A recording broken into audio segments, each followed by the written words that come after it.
Os sonhos mais lindos sonhei, de quimeras mil um castelo ergui. Em teu olhar, tonto de emoção, com sofreguidão mil venturas previ. Teu corpo é luz, sedução.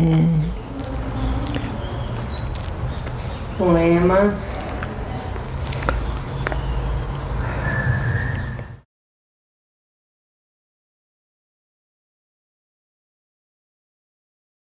As piadas são repetidas, conta-se uma piada depois a outra na sequência, repete, chama para a mesma coisa mais de uma vez, né? Então o começo é muito leve, mas as pessoas próximas que acabam tendo essa percepção. A gente começou a ver alguma devagação aí, uma torneira aberta, um bico de fogão também, uma porta de geladeira, coisas assim, e ela dirigia. Ele começou a falhar a memória. Eu mandava pagar a conta de luz, ele dava o dinheiro para os outros e voltava a conta de luz sem pagar. E foi várias vezes repetindo. Aí um dia eu falei para meus filhos, olha, preciso levar teu pai no médico, porque ele não está com a memória boa. Aí fez o exame, foi certinho, deu o que tinha Alzheimer. A doença de Alzheimer é uma demência, então é um processo degenerativo, então as pessoas vão perdendo as capacidades, né? Então, geralmente começa com dificuldades de memória, de atenção, e isso tende a evoluir para outros sintomas, tanto do plano cognitivo como do plano comportamental. É muito difícil falar um tratamento padrão, né? O que acontece é que a doença tem várias fases diferentes. Numa fase inicial, o paciente ainda tem autonomia e não precisa de tanto cuidado, ele pode fazer várias coisas sozinho. Numa fase mais moderada da doença, ele já começa a se expor a algumas situações de risco. Eu tiro, pronto, vem. Eu não vou escorregar, não. Mas eu tenho medo, tá bom? Numa fase mais tardia da doença, com certeza o paciente precisa de ajuda. O paciente pode ficar muito dependente, ele pode ter dificuldade para se alimentar, ele pode ter dificuldade importante de locomoção, alguns pacientes podem ficar acamados e aí eles precisam de cuidado constante. Nossa, essa doença aí judia muito das pessoas que cuidam, mas precisa ter muita paciência, muita calma, porque tem hora que faz coisa que Deus duvida.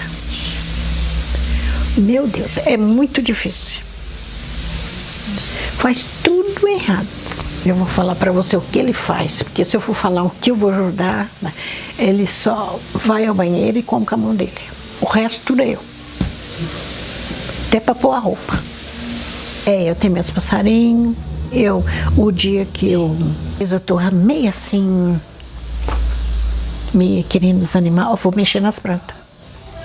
Aí fico umas 2 horas lá fora mexendo nelas, arranco umas plantas. Quando eu entro pra dentro, já eu vou. Então, porque a planta é uma terapia. E já que eu na rotina, eu faço a minha obrigação, mas eu fico de olho nele. Ele vai lá pro portão, a vizinha todo dia me falou, nossa, o senhor Geraldo estava tentando abrir o portão. Eu falei, eu sei que ele tenta abrir o portão. Falei, não, mas está muito bem trancado, ele não consegue. A senhora já pensou em colocá-lo, de repente, em alguma clínica, alguma casa para tratamento? Isso aí eu não tenho coragem. Por quê? Não sei, eu acho que é abandono. Eu penso assim. Só se for na minha farta, aí os filhos é obrigado a fazer, mas eu não tenho coragem. Porque comigo sozinho, nós se dá bem, que ele é meio teimosinho. Aí eu falo, não é para teimar comigo, é para você me obedecer. Então sempre tinha alguém acompanhando, mas com o tempo o número de pessoas foi aumentando, entre cuidadores, fisioterapeutas e outros profissionais, para manter a saúde dele num estado bom, até que chegou um ponto que eram muitas pessoas e a administração disso começou a ficar muito difícil. E aí surgiu a ideia, a discussão em família, de se buscar uma ajuda especializada. A qualidade de vida que ele ganhou foi muito maior do que se tivesse perpetuado a estadia dele na própria residência. Boa tarde. Boa tarde, filhinho. Oi! Oi. Como vai? Como vai? Como vai? Estou vivo. Isso é ótimo. Dá um beijo. Conforme ele veio para cá, a saúde melhorou. Hoje ele anda, hoje ele fala, ele socializa, hoje ele come sozinho. E é esse tipo de qualidade que a gente deve buscar. 56 anos. 7 filhos. Com a Fabiana, gradativamente no começo, mas ela foi conquistando a Cássia foi se afeiçoando a ela, tudo mais tal. E nessa complacência, nessa aproximação aí, elas se tornaram boas companheiras, tudo mais. Acompanho ela nas atividades, tipo café da manhã, caminhada. Assim, o nosso dia a dia é parceria. A dona Cássia, ela é ativa, né? Então ela não é uma pessoa dependente de ninguém. Então tem que ter muita cautela, procurar não sufocar muito quem tem pessoas portadoras de Alzheimer, porque a pessoa fica agressiva, fica rebelde. E ela sempre diz, comigo está tudo bem, eu sou um pouco esquecidinha só. Então isso ela fala assim, isso sempre. Sempre fui. Desde pequena.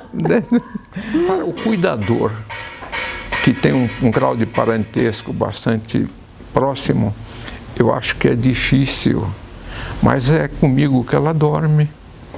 Eu sei todos os movimentos dela, eu sinto, foi eu que faço a primeira medicação até a da noite, quando vamos deitar, tudo mais. Foi uma coisa desconhecida. Eu encarei tranquilamente, pensando que fosse uma coisa até mais simples. Né? Então não me alarmei, não fiz, né? Não tive mudança nenhuma. Não. Pensando que talvez fosse uma coisa muito leve. Primeiro as pessoas precisam conseguir aceitar a doença. E esse é um processo que parece muito simples. Você fala assim, eu aceito, tenho o diagnóstico, pronto, acabou. O processo de aceitação é um processo lento, difícil, porque ter alguém com doença de Alzheimer significa que essa pessoa vai ter uma mudança de papel na família, significa que as relações vão ficar diferentes e as pessoas não estão acostumadas com isso. Então, o primeiro processo é conseguir aceitar toda essa mudança, aceitar a perda e aprender a conviver com os sintomas. E é impossível fazer isso sozinho. O sofrimento da família ele é muito variável, né? Então, existem famílias que muitas pessoas auxiliam. Né?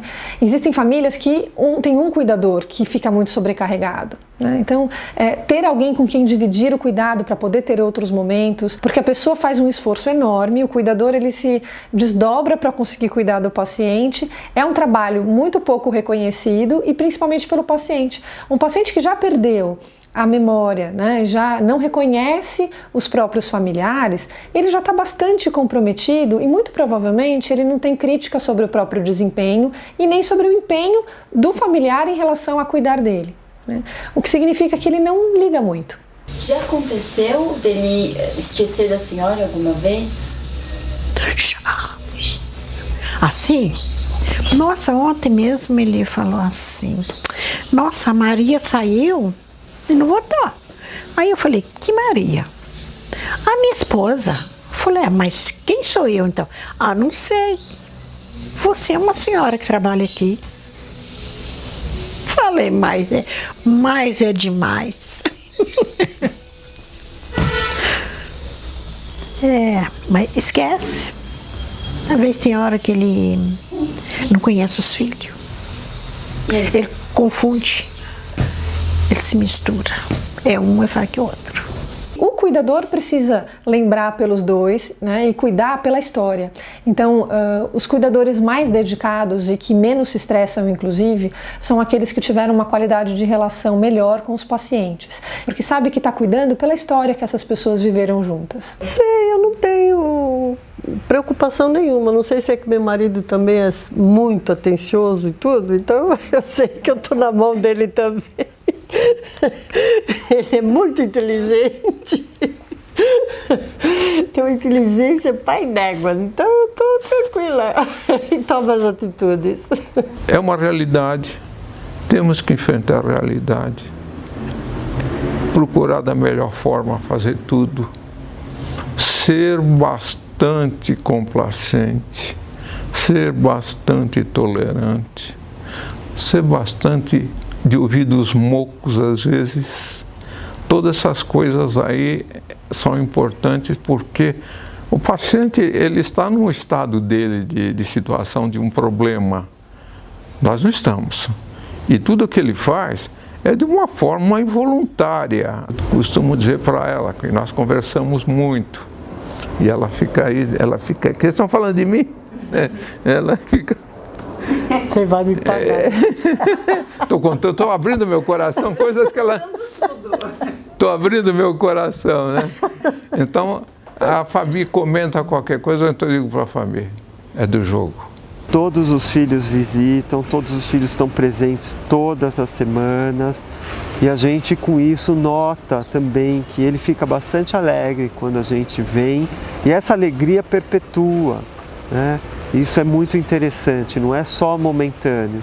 Embora a perda de memória, a fixação da memória seja ruim, a alegria ela sempre fica por mais tempo quando a gente está pertinho dele. Porque independente de todas as situações possíveis, as preocupações, aí as dificuldades, ainda nós convivemos como marido e mulher. Nós estamos sempre juntos e nos completamos em todos os aspectos. Então isso para a gente, se terminarmos assim, é a Deus que nós agradecemos. Deus. Que a gente é católico, a gente tem muita fé em Deus. Então, pego na mão de Deus e falo, Senhor, me dê força. É a única força que a gente arruma. Teu corpo é luz, sedução, poema divino cheio de esplendor. Teu sorriso que em tenebria me encantece, és fascinação, amor.